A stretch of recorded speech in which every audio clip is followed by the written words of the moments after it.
can we lose the reader from Captain America Brave New World for Pathfinder2e? This will be the question we'll be answering. To do this, we'll have to break down the character itself, and how can we lose the reader in inspiration or just campaign ideas or just looking at the type of character the reader is. There's a lot of different questions we'll be answering, but before we go into the questions, we need to ask what type of villain is he? What type of character is he? Before we get into the nitty gritty of how we can apply what we want from Captain America 4 to Pathfinder. To answer this question, we're going to look at the type of character he is a smart character type. There are different types of smart characters. Firstly, we have the Sherlock Holmes type of smart character, which is a character that which does appear to be smart, but is mainly magical in a way. Like, he makes observations which cannot be set in stone. Like someone wearing a jacket, somehow Sherlock Holmes will know the exact details of where this jacket comes from and its history, but how would he know that? Although he did observe the jacket, but the jacket is basic. That's an example of what I mean. There's more detailed videos that go into that type of character more, but there's other types of smart characters. There's a lot of different types of smart characters, but I'm just mentioning two types. The second type is the smart character that knows everything. Not knows everything, most precisely, they know everything because the plot tells them or the plot allows them to. What I mean is, they just happen to do stuff that happen to work, but there's no plan, nothing. There's no plan. It just happens because the story wants it to happen. Or part that is just kind of like, for example, there's one example I can think of is The Boys season 4 Sister Sites. Without going into spoilers, her plan just kind of happens. There's not really a thought. This is more seen like towards the ending of season 4, where everything works out in her favor, kinda, but it doesn't really make sense how this all happened or how all the dominoes hit her. But it just kind of seems like luck or the plot for the sake. There's the third type of smart villain or smart character, which is the smart character. This is the type the reader is. A smart character where you get to see the thought process, the planning, how do they plan. You can see more clearly how they will come to a conclusion, or it's much easier in a way on seeing how they think, how they planned it out. It doesn't come out. Isn't random of a part. It's actually a part of them that they're constructed. It actually shows off the actual smartness instead of just making it like magical or just for the part. That's how I would say. So it's actual kind of smartness. Now the question I ask, which I will be answering, is how can we do this? This would be to answer this. Let's look at the reader's plan, which we'll go into in a sec. The reader's plan is very simple. A lot of people try figuring out his plan throughout the movie. Captain America thinks, it's to kill Thunderbolt. No, it's not Thunderbolt. It's Ross. I think it's Thunderbolt Ross, but it's not that because there was one moment where he had the opportunity, the perfect opportunity to kill him right there in front of everyone, but he didn't. Captain America was trying to figure out what his plan was, but his plan was very simple. It wasn't to kill Ross. It was to destroy his legacy. This was done in different ways. First way was first way was using serpent as a way to try to as a way to steal Japanese resources. The Japanese resource that serpent stole was aluminium or metal, the new metal in the movie. I'm very bad at punctuation of stuff, but the new metal, and then America was able to get their hands on it because they were on patrol. Serpent met up, I think, south of the border. I think it was in Mexico. I think it was Mexico. They met up, and Serpent was defeated, and they got the minerals. It was such an open place because the reader wanted them to find that the reader wanted the serpent to be defeated in a way so that the Americans can get the Japanese resource that was stolen, which would be used to halt relations between Japan and America. That's one part of his plan. The other part of his plan was to basically make America was weak also, or create panic itself. Another way to weaken relations, which was the public suiting or public attempt suit. But the suitors that were hypnotized were never designed to actually kill, but create fear and panic and that. And the one moment the reader was building towards was a war between Japan and America.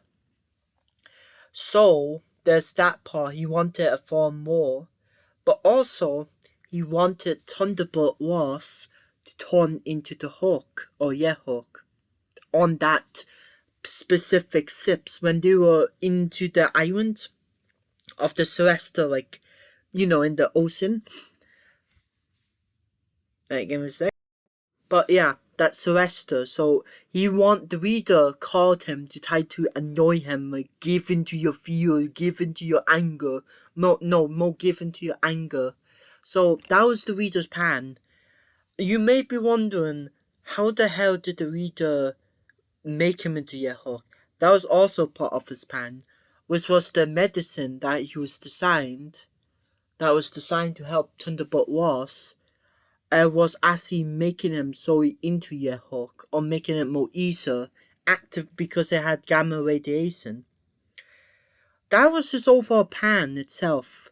There were other parts of the plan, but that would be going more into the obstacles to his plan, which we'll go over more, but that's the overall plan. You can see the steps he has taken in. It doesn't come out of nowhere because his whole plan, although it failed, was building towards one moment. That was his whole plan itself. Now we'll go into the obstacles in his plan and how he planned around them. The biggest obstacle that he had to plan around was Captain America. He did this in different ways. First off, the shooting at the White House was done. He hypnotized Captain America's friend. I'm very bad at names. Adaize? Why the fuck did I... Whatever. Captain America's friend. You know who I'm talking about. I'm just very bad with punctuation. He hypnotized him so that he would shoot at Thunderbolt Ross, but miss, because he never intended for Thunderbolt Ross to be killed. That was the first obstacle, in a way. How was that obstacle? First, he gets into prison. Yeah, Captain America's friend is put into prison. That was one part of it.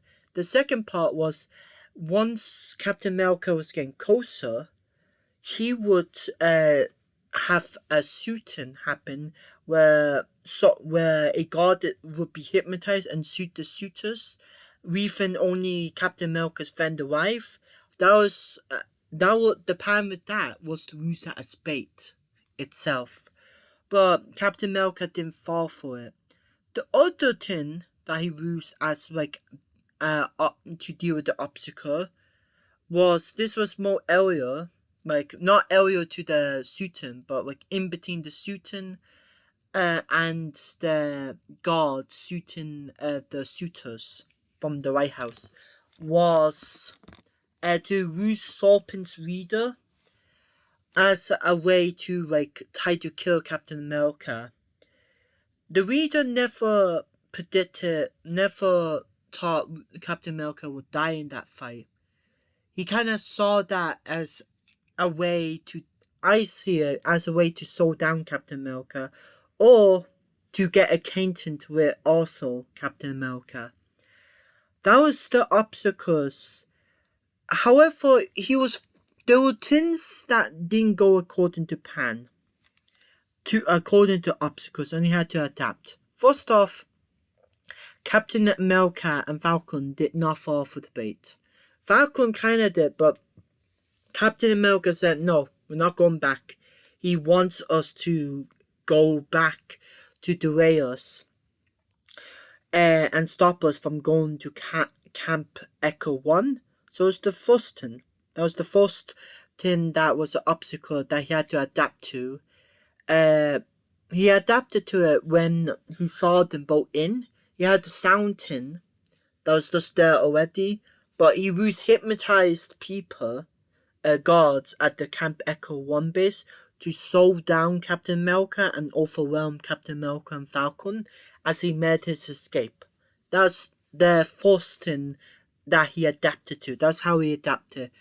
The second way is just he kept on using hypnotism just to try slowing down Captain America, just in case if he escaped.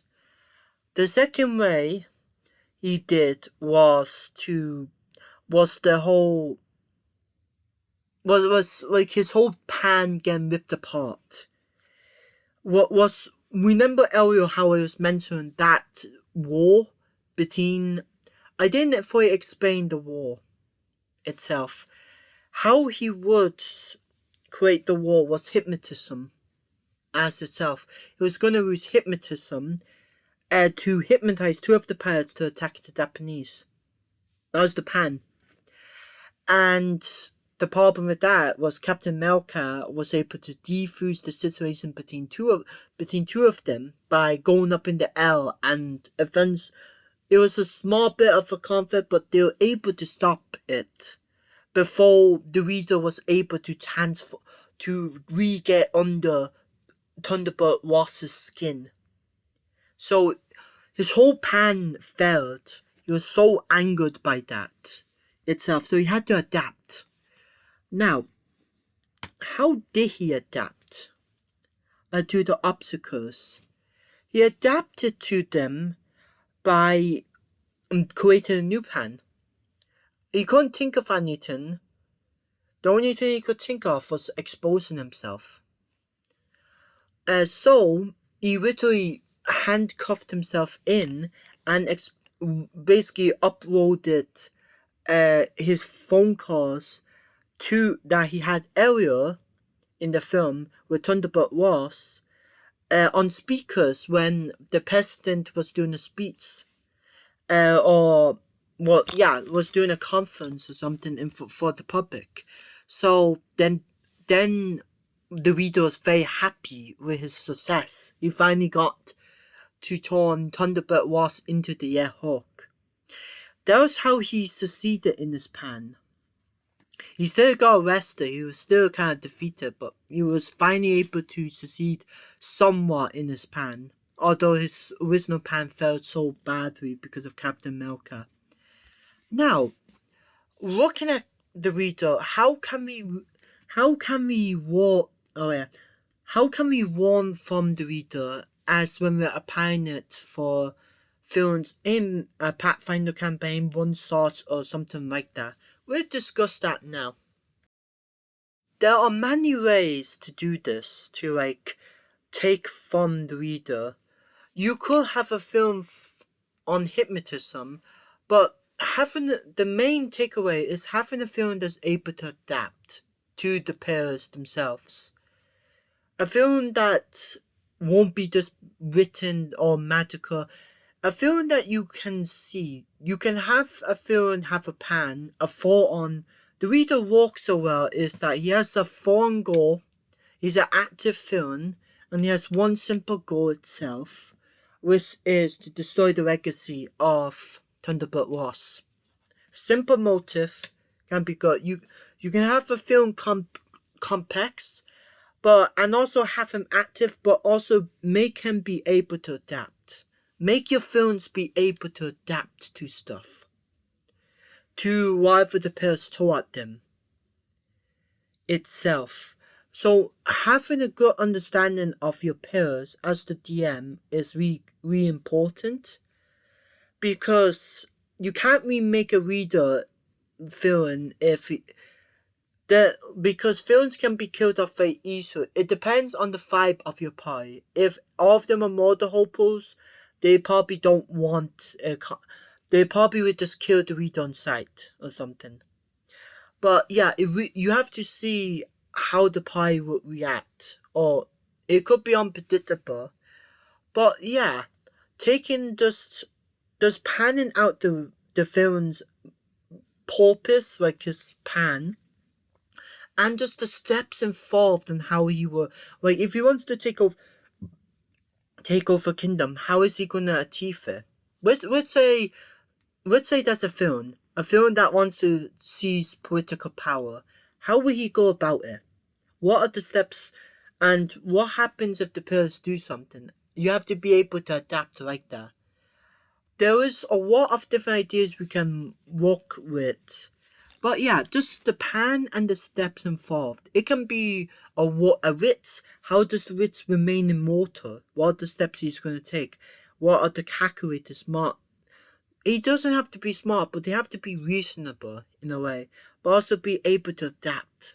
Because when you're making a film, sometimes you have to change some stuff because it won't always go according to the pan itself. There we go. But yeah, that's just the idea itself. We could lose the reader's powers also. We can lose hypnotism. The reader loses a lot of hypnotism in there. So we could have a film based on hypnotism of some kind. Mad Hatter. But for the reader, it's all white-based and sound-based. But that is kind of Mad Hatter. So you could make different forms of films. But you can have them all have different motives. You can have a campaign where it depends the vibe you're going for your campaign. But just saying those two things, animes, like, it's just breaking down your film. That's the important thing. Breaking them down and having a good understanding of them. Your film can be very simple, but can be still very effective. Your film could be complex, but still be good. But yeah, having a film though that is just there for that, just things happen, like I said, Sherlock Holmes and Sister Sage, that doesn't really make for a satisfying film. You have to have a film that is able just to adapt itself. But yeah, I really like the reader. After this is gonna be my conclusion thoughts. If you guys have any more, but I'm going to just finish up with my thoughts. I like the film The Reader. Although he's a Hulk villain, but I just like how they utilized him. The second film, you see it much better. I don't like the post-credit scene, though. Post-credit scene was no. But they did do the whole possibility thing. But you don't really have to do the whole possibility. I calculate the possibility. You could if you wanted to. But there's just so many ideas you can apply to using the reader's type of character type and us breaking it down. There's a lot you can do with him. But yeah, I just liked his utilization that I noticed for the second time when I was viewing it. kind of liked it. I found the movie alright, but it was nice just to see how the reader was constructed. Like, yeah, his structure itself. But I hope you guys have a wonderful day.